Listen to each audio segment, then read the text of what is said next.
Hello, this is Cole, and this is going to be my second video on my series of Nationalist Libertarianism. This is the part that has to do with Libertarianism. If you have not seen the first part, please click the link in the description below. If you do not understand what I mean when I say nationalism, I advise you to please watch the first video.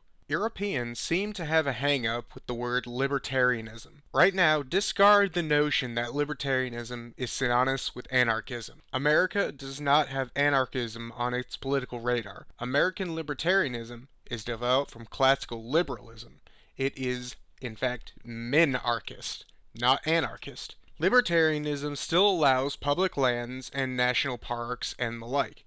Libertarianism is against having all services being provided by private firms. The simplest way to outline American libertarianism is to look at the strict adherence to the United States Constitution before Prohibition. So why not call it constitutionalism, made up of constitutionalists? Libertarianism also includes a particular culture and economic claim. All libertarians are constitutionalists, but not all constitutionalists have to be libertarians. The culture of libertarianism is that of meritocratic individualism. The economic claim is that of the self-claimed validity of free market capitalism. Nationalism does not have to be socialist. The socialism of National Socialism is based off the Prussian economics. The most general description of it is government-managed redistribution of wealth. Libertarianism firmly rejects this. Like nationalism, libertarianism is reliant on the context of the nation. Nationalist libertarianism of America promotes independence and self-sufficiency. America ought to be able to sustain itself without outside aid in order that it is never coerced. If each American is self-sufficient to one another, this is a positive, if not just an idealistic dream.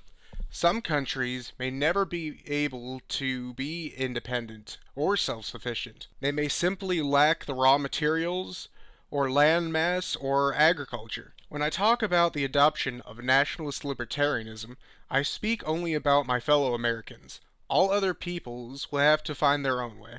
To my knowledge, nationalist libertarianism is unique from other ideologies. It, for the most part, is based more on validity rather than morality. It does, however, have one moral imperative. America ought to live and thrive. All of the policies of nationalist libertarianism gets inserted into the following validity statement.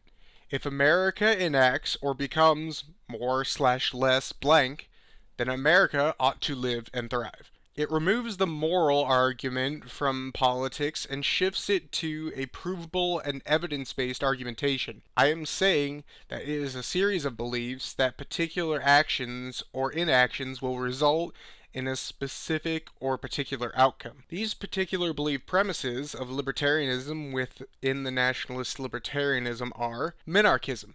The government is accessible by citizens, have minimal bureaucracy, and is maximally efficient, and be less powerful and influential than the non-governmental citizens of the nation. It is budgetary. The Congress makes a plan of all the necessary or desired expenses, then taxes or receives funding accordingly to the budget, and never spends more than it has, with the exception of an emergency or disaster. It also proposes low domestic impact. The government interferes with the lives of citizens as minimally as possible while doing what is required. Necessary international impact is another one. The government interferes or engages with other nations or non-American entities as little as possible unless it implicitly relates and is significant to America. Free market capitalist. The economy among citizens is unmolested, with the government protecting the citizens' economy through ownership rights, rights in the Constitution, and enforcements of contracts. Republican is another one. The rights of the people are inherent, inalienable, and given by God. These rights are to be protected and defended by the government of the citizens. While the non-citizens have these rights, the non-citizens are out of the jurisdiction of the government, and they are to be safely and humanely removed from the nation's sphere of influence, or where the American jurisdiction is. It is also representative.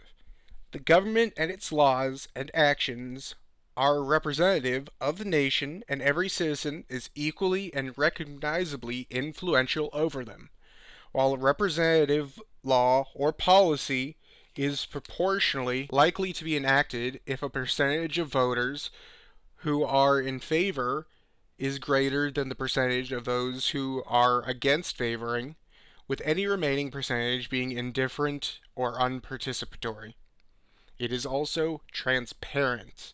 Finally, the government and military are open to be seen and scrutinized by the citizens. But if a military plan or operation must remain a secret, it can until the next budgetary congressional deliberation or official discussion, which is hopefully annual. This is particularly focusing on the libertarian aspects of nationalist libertarianism. In the next video I'll be doing, that is hopefully soon, I will be synthesizing these two ideologies together to form the nationalist libertarian ideology. I hope you'll join me then, and thank you very much for listening. I would cut all foreign aid. I would treat everybody equally and fairly. And I don't think aid to Israel actually helps them. I think it teaches them to be dependent. We're on a bankruptcy course, and look at what's the result of all that foreign aid we gave to Egypt. I mean, their dictator that we pumped up, we spent all these billions of dollars, and now there's a more hostile regime in Egypt, and that's what's happening all around Israel. That foreign aid makes Israel dependent on us. It softens them for their own economy, and they should have their sovereignty back. They should be able to deal with their neighbors at their own will. Should we cut foreign aid to Israel? No, we should not be cutting foreign aid to Israel. Israel is our greatest ally. The biggest problem.